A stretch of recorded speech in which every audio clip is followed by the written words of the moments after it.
When I see a teen smoker, I really feel sorry for them. I feel sorry for them that in the fact that with all the information that we have about smoking today, all the negative effects of it, that they still would smoke. I tell you, and I tell my students this, if there's, I never am out to get anybody. I'm never out to bust anybody, but that's one thing where I am. I'm literally like, you know, Mr. like secret detective kind of thing, trying to bust people. Because it's obviously secondhand smoke's an issue. I don't like going into the bathroom and having somebody else's smelly smoke all in the bathroom. And having talked to students, I know it's a big problem for them too.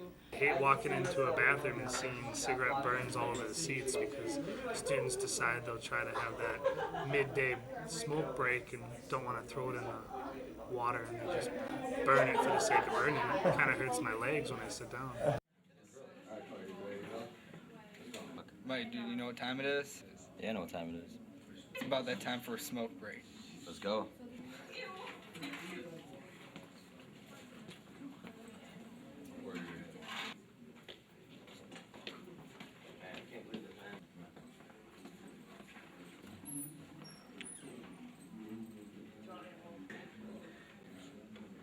Jimmy, how many you got left? I only got one left. You only got one, man? All right, half for you, half for me. Here you go.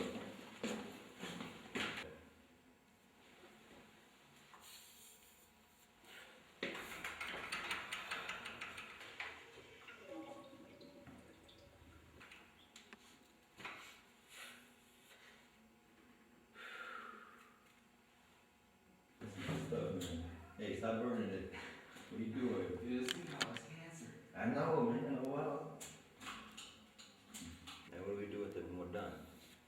I'll just flush it. Ash it down the toilet? Yeah. Alright, man. Sounds good.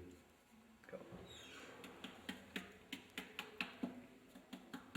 Why are you hitting the whole rim, dude? Dude, because it's all, I don't know, it doesn't matter. No one cares. That's the whole rim.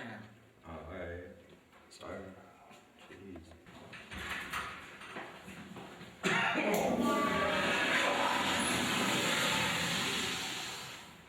Smoking, man. Never worth it.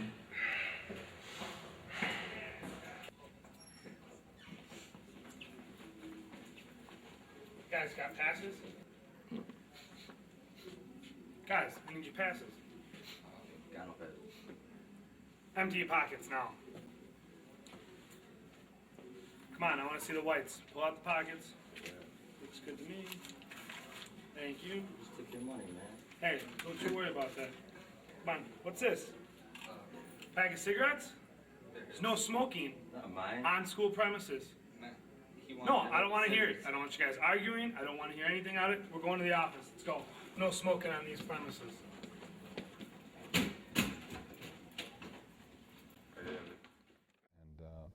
as far as what would I say to them, I'd say that there's just so much more to life than life is such a great thing that to smoke cigarettes and to affect your health throughout the course of your life due to cigarettes just to me doesn't make any sense. What's so funny is how so much of smoking is like being rebellious, obviously, and you know, people don't want me to do this, so I'm going to do it. But, and we even learned this a little bit in our government class. The tobacco companies sucker those kids into thinking they're being rebellious and cool, when really they're actually conforming to what teenagers do all across the country, and makes it a bit ironic. But again, I've never been a smoker, so I don't understand the lure and the addiction aspect of it. But when I see a teenage smoker, the only thing I really say to them is, man, I just wish you valued your health and life a little bit more. Giving health messages, while it should help, doesn't. Why? Because younger people, to make a broad generalization, tend to live in the here and the now. And coughing up a lung at age 65, well, whatever. I'm 17. If you're going to take that choice or that option to be a smoker, that is your right, as long as you're 18. However, before you're 18 and under the age, you still are a minor, and therefore you are actively able to be prosecuted or get a ticket from it. And plus, most of the kids really don't like it or appreciate it, and once again, it comes down to that self-respect. And I think some of that goes back to respect and the fact that some students just don't have a tremendous amount of respect for themselves, and they don't see the negative effects of smoking because of that.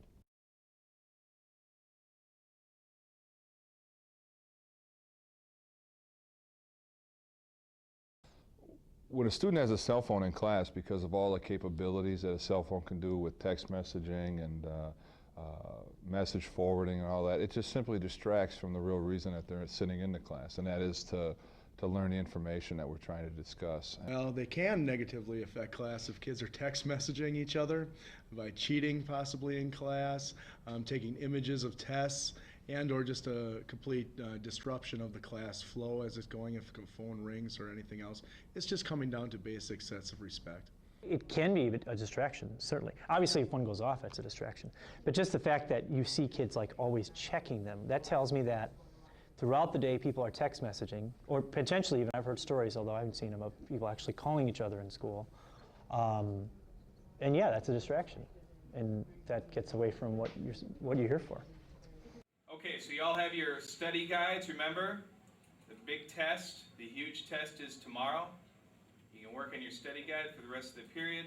If you have any questions, any at all, please come and ask me. I'd be more than happy to help you. Mr. Stock, I really don't get this strategic defense initiative. Well, you have to understand, to understand why they started that, you have to understand Reagan's whole philosophy about foreign policy. He thought that we could actually win the Cold War. Other presidents didn't. They wanted just to maintain parity with the Soviet Union. So, like, what is this Star Wars business all about? That was just an... Oh, can you excuse me for a second? Hello? Hey, how's it going? Yeah, I did. It was a good one. I think they're going to do pretty well. I mean, they're 2-0, and Turnbow's got 2 saves already. Mr. Stock, what about the test? Oh, just a second. This is important. I know, that should be expected, but he's a rookie, you know. He'll come around. Hey. Yeah, hey, what are you doing on Sunday? Mr. Stock! Oh, well, hey, I got an extra ticket to the game. You want to go to the game? Test!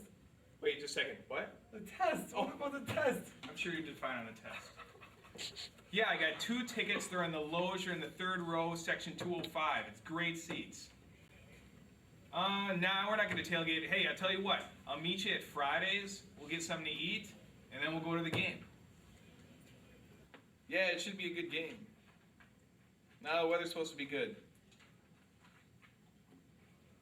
Nah, not too much. It's kind of boring around here. Hey, can you hold on for a second?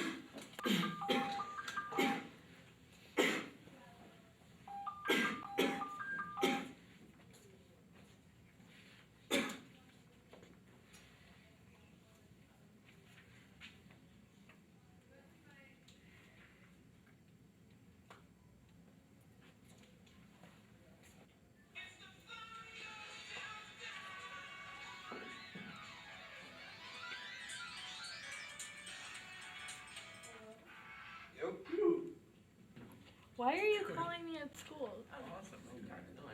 Well, can't that wait till after? It's not that important.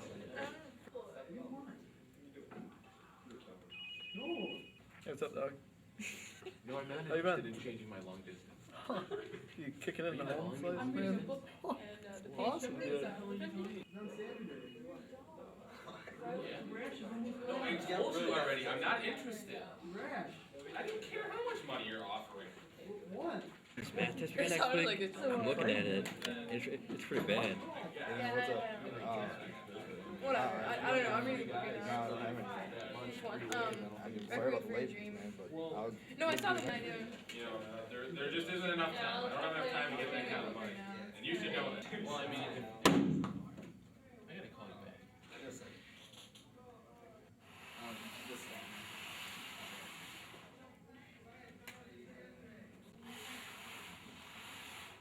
Yeah, give me 10,000 on the Raiders.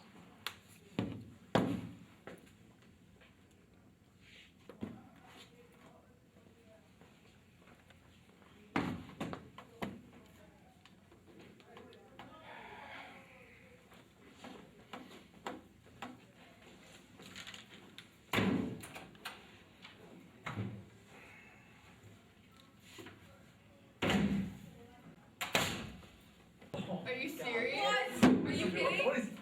Wow. Can't say I wouldn't be guilty if I didn't say I brought mine to school with me, but I don't think they should be outside of the lockers. I think students should keep them in their lockers because they shouldn't need them during the school day.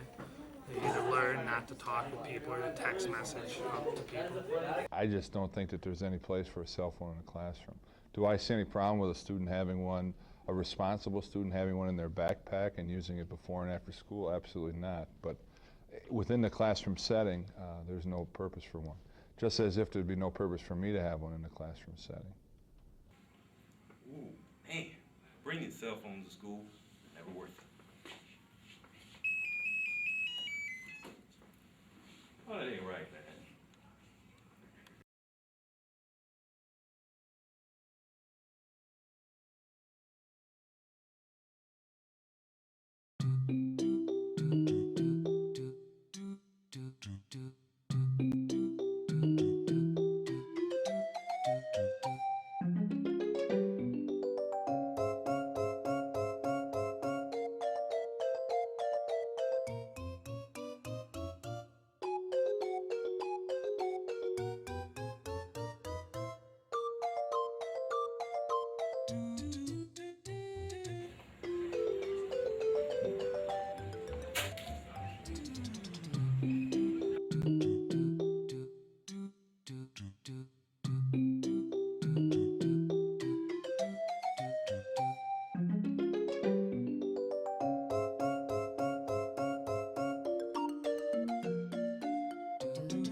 He goes to the front.